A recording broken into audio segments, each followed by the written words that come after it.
Salut tout le monde, alors aujourd'hui on se retrouve sur une vidéo un petit peu particulière car on se retrouve là sur un essai.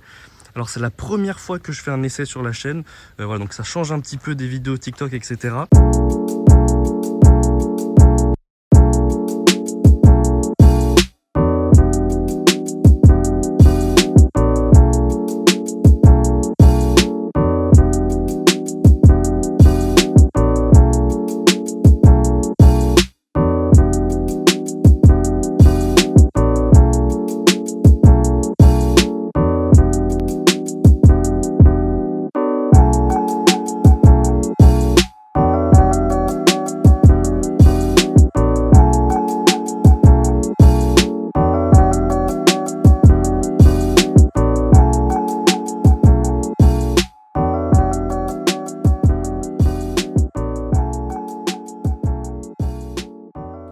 Donc aujourd'hui, comme vous le voyez, on fait l'essai de l'Audi RS4 B9, donc un modèle de 2018 qui est plutôt bien optionné dans un magnifique bleu Navarre. Donc je ne sais pas si ça rend bien à la caméra, c'est quand même un très beau bleu. C'est vraiment une config assez élégante pour un RS4. Là, on est loin du Grinardo Chicha Marbella. Et donc regardez, on a des options assez intéressantes sur cette voiture, donc notamment le pack carbone extérieur, comme vous pouvez le voir. Voilà, donc le pack carbone assez fou, l'échappement Audi Sport. Vous avez aussi donc le pack carbone qui continue comme ça, voilà, tout sur le côté. Vous l'avez aussi sur le pare-choc avant. Donc c'est un pack carbone qui est assez complet quand même. Voilà, donc regardez, le pack carbone est vraiment assez complet. Et en fait, là où la voiture est vraiment élégante et sportive, c'est car là, le pack alu, donc qui entoure la calandre, elle est pas du tout... voilà, il y a beaucoup de voitures qui aiment bien avoir... Enfin, beaucoup de personnes qui aiment bien avoir des voitures avec un espèce de shadow line un petit peu. Et celle-ci a un pack alu, donc ça la rend vraiment élégante. C'est un peu une petite config, quoi. C'est des configs qu'on voit pas mal en Suisse. Voilà, donc encore une fois, le pack alu et le carbone. Donc quand on la regarde comme ça, c'est vrai qu'elle est quand même assez jolie. Alors elle a un V6 2 litres 9 qu'on retrouve un petit peu chez Porsche, notamment sur les Panamera. 2 litres 9, 450 chevaux pour la RS4. Couplé avec une boîte S-tronique, 8 vitesses. Donc qui permet de faire un petit peu d'économie sur l'autoroute quand même en consommation. Même si on a quand même du mal à descendre en dessous des 10 litres. Honnêtement, c'est pas facile. Mais voilà, au moins on a 8 vitesses. C'est quand même assez pratique au quotidien en tant que daily. Et vous avez aussi voilà, les rétros en argent. Donc ça c'est typique des Audi S et RS. Hein, donc, avec les barres de toit aussi en alu comme ça. Donc ça fait vraiment une config assez homogène, très élégante. À l'avant, on est sur des freins céramiques et en fait, l'option céramique existe que à l'avant. À l'arrière, vous n'aurez jamais de freins céramiques sur les RS4 de cette génération. Vous aurez toujours des freins en acier. Donc bon, c'est un petit peu la particularité. Bon, c'est pas plus mal parce que quand on vient de démarrer la voiture, que les céramiques sont froids, c'est vrai que ça a tendance à être un peu piège et à pas freiner. Donc du coup, on est quand même un petit peu aidé par les freins à l'arrière. Le coffre est bien évidemment spacieux, donc vous avez vraiment de la place pour mettre vos bagages. C'est aussi ça l'avantage des RS, hein, que ce soit RS6, RS4. Elles sont vraiment appréciées pour cette qualité. Vous avez bien entendu le coffre à fermeture électrique, le haillon qui se ferme tout seul. Hop. Donc concernant l'intérieur, vous avez sur celle-ci un intérieur en carbone, donc ça c'est vraiment sympa.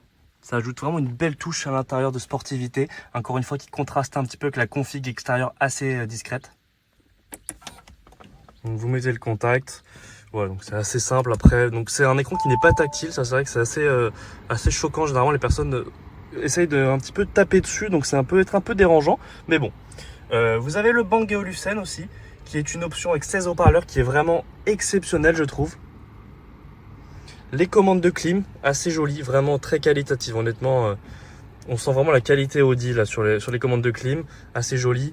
Donc voilà, vous pouvez un petit peu appuyer dessus ou pas pour le mode auto. Les sièges chauffants qui sont aussi massants, donc je vais vous montrer la fonctionnalité des sièges massants. Vous avez le choix entre 3 modes, voilà, ondulation, étirement, pétrissage. Le levier de vitesse avec le petit logo RS, la boîte en mode sport, le petit outil pour régler le son. Et voilà, donc après c'est assez classique, on est sur un écran qui n'est pas trop d'actualité, mais vous avez quand même l'Apple CarPlay, donc c'est pas trop mal. Vous avez aussi l'éclairage d'ambiance qu'on va pas voir là parce que on est en journée. Les sièges sont à mémoire de position. Vous avez aussi le détecteur d'angle mort à ce niveau-là. Alors sur celle-ci, la sellerie est assez belle comme ça. Siège diamant noir avec des surpiqûres blanches. On n'est pas du tout sur des surpiqûres rouges ou quoi. Il n'y a pas d'Alcantara, c'est que du cuir et du carbone. Donc c'est vraiment hyper sympa, je trouve, comme ça. C'est plutôt finalement l'esprit de cette config, la sportivité mais quand même assez discrète. Et là vous voyez, voilà, donc les sièges complètement électriques et vous avez l'inscription RS4 à ce niveau-là. Voilà, donc RS4 qui est illuminé avec bien entendu le carbone qui passe tout le long, voilà, jusqu'à l'arrière, donc c'est quand même assez beau. Alors un détail que j'aime pas mal, c'est le rétroviseur intérieur qui est sans bord, donc regardez, c'est quand même assez chic. Vous n'avez aucun bord un petit peu épais en plastique qui fait vraiment bas de gamme tout de suite sur les voitures. Là, c'est vraiment hyper propre. Donc le volant assez classique comme on retrouve chez Audi avec le bouton qu'on peut voilà, configurer, donc, le petit logo RS, rien d'exceptionnel pour le volant pour le coup. Concernant la banquette arrière, bah, écoutez, rien à dire, hein, c'est exactement comme à l'avant. Sur celle-ci, vous avez quand même la banquette qui est chauffante. Donc ça, c'est quand même une option qui est assez rare. Bon, pas forcément très utile. Si vous avez des enfants un petit peu capricieux, ça peut toujours être utile quand même. Alors pour ceux qui aiment bien voir les clés des voitures, voilà, clés assez classiques Audi avec le petit logo RS à l'arrière, mais voilà, rien d'exceptionnel, mais plutôt quand même sympa dans l'ensemble. Et donc ce qui est assez sympa sur les RS4, c'est voilà, ces petites fausses entrées d'air autour des phares qui sont quand même assez jolies et qui rajoutent un petit peu une touche d'agressivité. Parce que mine de rien, c'est pas si agressif que ça, je trouve, ça reste légèrement discret dans une configuration assez sobre comme celle-ci. Donc comme je vous disais, voilà, les fausses entrées d'air autour des phares, c'est valable aussi à l'arrière, pas qu'à l'avant. Et donc vous voyez les sorties d'échappement en noir comme ça qui montrent qu'on est sur une ligne Audi Sport, voilà, qui va du coup avec le pack dynamique RS de la voiture. Voilà, je vous fais un dernier plan de l'extérieur. Et encore une fois, merci pour les 50 000 abonnés TikTok. J'espère que ça vous plaît ce que je fais. Et puis voilà, dites-moi vraiment comment je pourrais améliorer un petit peu mes vidéos YouTube, ce que vous voulez voir aussi, parce que là du coup c'est la première en vrai. C'est vrai que d'habitude j'ai fait un petit peu des guides d'achat, je ne sais pas si vous les avez vus. Mais du coup voilà, les guides d'achat, c'est vrai que c'était derrière mon écran. Là on essaie de faire des vidéos un petit peu comme ça, même si j'ai pas du grand matériel, vous me direz un petit peu ce que vous voulez voir.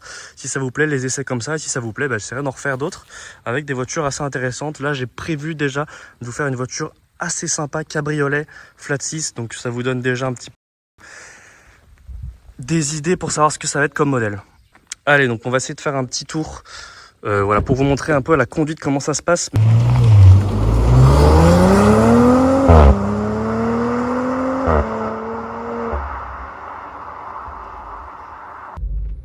Allez, c'est parti du coup pour le test. Alors honnêtement, ça va pas être un test qui va être très qualitatif parce que j'ai pas du tout le matériel adéquat.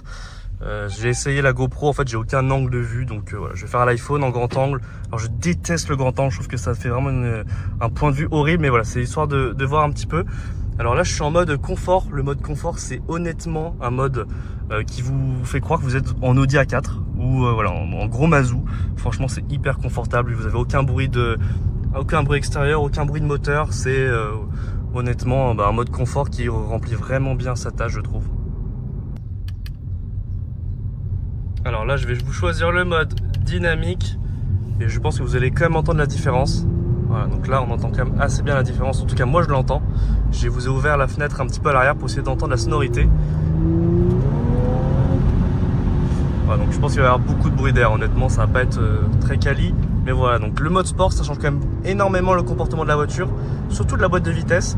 Vous avez un petit peu des retours aussi, qui sont assez sympas à entendre honnêtement.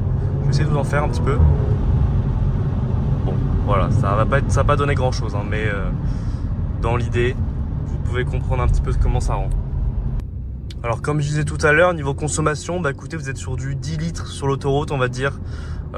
Bon après, en conduite un petit peu mixte, je dirais 13 litres. Et quand vous commencez à attaquer, on va être dans les 20 litres. Vous allez rarement dépasser les 20 litres, j'ai l'impression quand même. Mais difficile d'aller en dessous les 10, même sur autoroute, ce qui est assez étrange, je trouve. Parce qu'il y a quand même des voitures, notamment chez Porsche, où on arrive à descendre un petit peu en dessous des 9 litres à 130 régulateurs. Celle-ci a vraiment du mal, de mon expérience. Mais bon, après, voilà, c'est pas non plus, on n'achète pas ça pour économiser de l'essence. Mais c'est vrai que j'ai déjà trouvé des véhicules assez puissants qui ont des consommations un petit peu plus raisonnables sur autoroute en tout cas. Donc j'essaie encore une fois de vous montrer un petit peu la sonorité. Voilà, donc c'est vraiment hyper réactif. De toute façon, voilà, c'est ce qu'on attend des RS, hein, de la sécurité, de la polyvalence extrême et des performances qui sont quand même toujours présentes. Honnêtement, c'est vraiment très performant, surtout avec le pack dynamique RS, avec le différentiel, les freins céramiques qui vous aident énormément. Les freins céramiques, vraiment, ils freinent très bien. c'est vraiment hyper abouti comme freinage. Et couplé aux aciers arrière, comme je vous ai dit, ça a quelques avantages mine de rien, notamment si vous devez les changer, mais bon, la plupart des gens qui devraient les changer passeraient sur de l'acier et on les comprend. Alors le Virtual Cockpit, bah écoutez, c'est le Virtual Cockpit qui est quand même un petit peu ancien maintenant sur cette phase. Vous avez une jauge de puissance et de couple, ce qui est assez sympa. Donc voilà, après c'est assez classique, hein, honnêtement. Voilà, l'écran n'est pas tactile, comme je vous avais dit. Ça peut en choquer plus d'un passager. Mais voilà, dans sa globalité, sinon la voiture est quand même extrêmement récente de l'intérieur.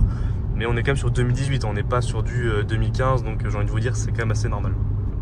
Et donc un modèle comme celui-ci, ça se négocie autour des 60-65 000 euros. Donc je vous mettrai un petit peu un scroll voilà, sur le côté, comme j'ai l'habitude de vous mettre sur TikTok, pour du coup que vous puissiez voir un petit peu les prix de ces véhicules.